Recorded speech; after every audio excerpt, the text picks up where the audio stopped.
Hello मेरे प्यारे दोस्तों, कैसे हैं आप। आशा करता हूँ अच्छे ही होंगे।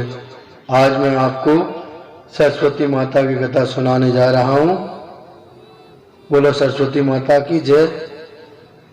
कथा को अगर आप पूरा सुनेंगे तभी इसका महत्व समझ में आएगा। कथा को अधूरा नहीं छोड़ें। अगर माता सरस्वती के आप भक्त हैं तो कथा को पूरा सुने। तो कथा सुनते हैं माँ सरस्वती की। सरस्वती माता को ज्ञान की देवी कहा जाता है और विद्यार्थी जीवन में सब कोई माता सरस्वती की पूजा जरूर करते हैं। अगर आप भी माता सरस्वती के कथा का पाठ करना चाहते हैं तो आप इस कथा को पूरा सुने। तो सुनते हैं माँ सरस्वती की कथा। सरस्वती व्रत कथा का पाठ आप संध्या समय में, आरती के समय में कर सकते हैं या सुबह उठकर नहा धोकर भी कर सकते हैं। सरस्वती माता के व्रत कथा का पाठ करने का कोई निश्चित समय नहीं है।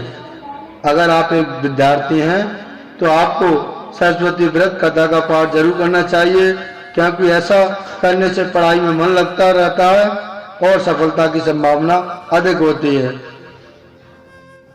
जैसे ही सर्दियां फीकी पड़ जाती हैं, खिलती बसंत ऋतु हिंदू पौराणिक कथाओं के अनुसार सबसे शुभ त्योहारों में से एक का मार्ग प्रशस्त हो जाता है। बसंत पंचमी को देश के पूर्वी भाग में सरस्वती पूजा के रूप में भी मनाया जाता है और दक्षिण क्षेत्र की ओर इसे श्री पंचमी के रूप में भी मनाया जाता है। भक्तों का मानना है कि भगवान ब्रह्मा की पत्नी देवी सरस्वती की पूजा करने से ज्ञान, रचनात्मकता और विचारों की पवित्रता लाकर दुनिया को एक बेहतर जगह मिलती है। इसके अलावा ये शुभ दिन सरसों की फसलों के साथ साथ फूलों के पकने और खिलने से जुड़ा है और यही एक कारण है कि सरसों की फसलें मौसम के दौरान मोहक दिखती हैं।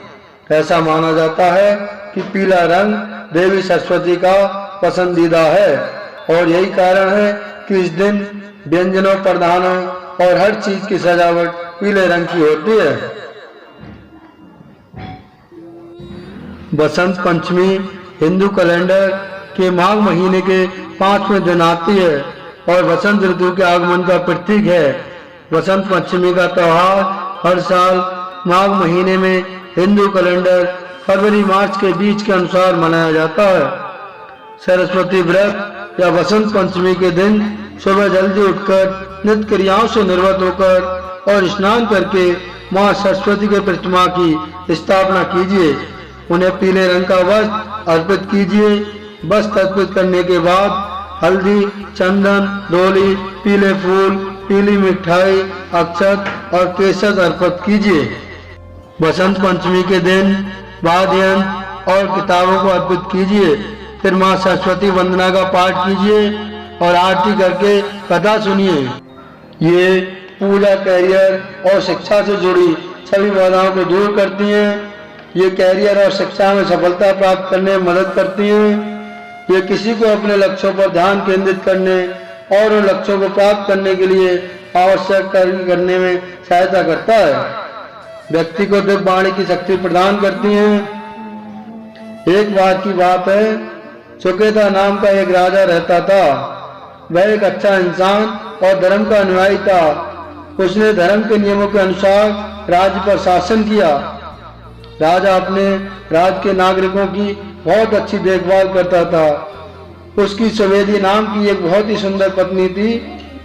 एक बार सुकेता के राज्य पर आक्रमण हुआ और सुकेता को अपने शत्रुओं से युद्ध करने को विवश होना पड़ा। दुश्मन मजबूत थे और सुकेता अपनी रक्षा करने में सक्षम नहीं था और अपनी जान बचाने के लिए युद्ध के मैदान में भाग गया। उसके साथ उसकी पत्नी भाग गई। वे दोनों अपनी जान बचाकर भाग गए और समय रहते एक जंगल में पहुंच गए। जब वे जंगल में पहुंचे, वे थक चुके थे और भूखे थे। उन्हें जो कुछ भी मिला उसे वे खा रहे थे, लेकिन फिर भी उनकी भूख शांत नहीं हो रही थी, क्योंकि उनको जो कुछ भी खाने को मिला था वह काफी कम था। भूख ने अपना असर दिखाना शुरू कर दिया था और राजा एक समय चल भी नहीं पा रहा था। राजा नीचे गिर गया और रानी अपनी जान को राजा के लिए तकिए के रूप में बनाकर उसे शांत करने की कोशिश कर रही थी। वह बहुत चिंतित थी और उसने भगवान से कुछ मदद की प्रार्थना की जिससे उसकी चिंताओं और दर्द से छुटकारा मिल सके। संयोग से ऋषि अंगिरस उस रास्ते से जा रहे थे और उन्होंने राजा और रानी को देखा। उन्होंने रानी से पूछा कि वह कौन है और वे जंगल में कैसे आए हैं। रानी ने ऋषि को अपनी कहानी सुनाई। ऋषि को पता चल गया कि वे राजा और रानी हैं। फिर उन्होंने रानी से कहा कि पास में ही पंचवटी तालाब के पास दुर्गा क्षेत्र नामक की जगह है। उन्होंने रानी को पूरी भक्ति के साथ देवी की पूजा करने की सलाह दी। ऋषि ने रानी और राजा को साथ में चलने के लिए कहा। वे दोनों ऋषि के साथ उस स्थान पर चले गए। ऋषि ने राजा और रानी से पवित्र तालाब में स्नान करने को कहा। राजा और रानी स्नान करके लौटे। ऋषि ने उन्हें देवी दुर्गा और सरस्वती की पूजा करवाई। उन्होंने उनसे षोडशोपचार पूजा करवाई जो 16 विभिन्न प्रकार की पूजा या सेवा करके देवी को प्रसन्न करती है। यह पूजा 9 दिनों तक चली। 10वें दिन एक यज्ञ किया गया और ऋषि अंगिरस द्वारा निर्देशित राजा और रानी द्वारा 10 प्रकार के दान किए गए। इस प्रकार उनका व्रत संपन्न हुआ। दंपति ऋषि अंगिरस के आश्रम में खुशी खुशी रहे। देवी की कृपा से उन्हें पुत्र की प्राप्ति हुई। लड़का का नाम सूर्य प्रताप रखा गया। बालक आश्रम में पला बड़ा और युद्ध सहित सभी प्रकार की शिक्षा प्राप्त की। वह बड़ा होकर एक महान तलवारबाज बना। उसे कोई डर नहीं था।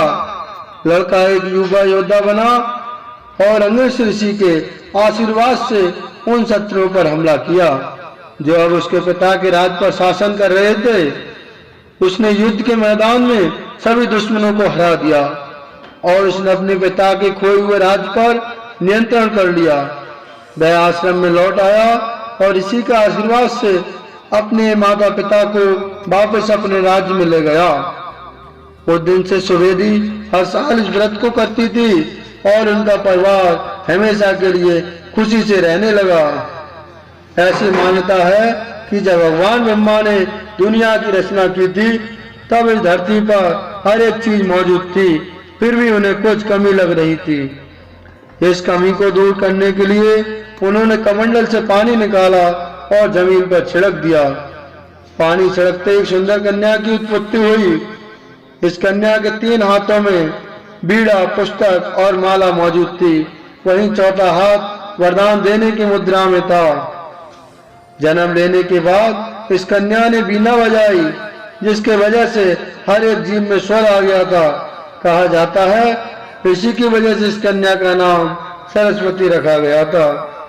तब से लेकर अब तक देवलोक और मृत्युलोक में मां सरस्वती की पूजा विधिवत तरीके से की जाती है। अगर कथा अच्छी लगी हो तो चैनल को लाइक और सब्सक्राइब जरूर कर दें ताकि मैं आपको और भी नई नई कथा सुना सकूं। धन्यवाद। माता सरस्वती की जय हो।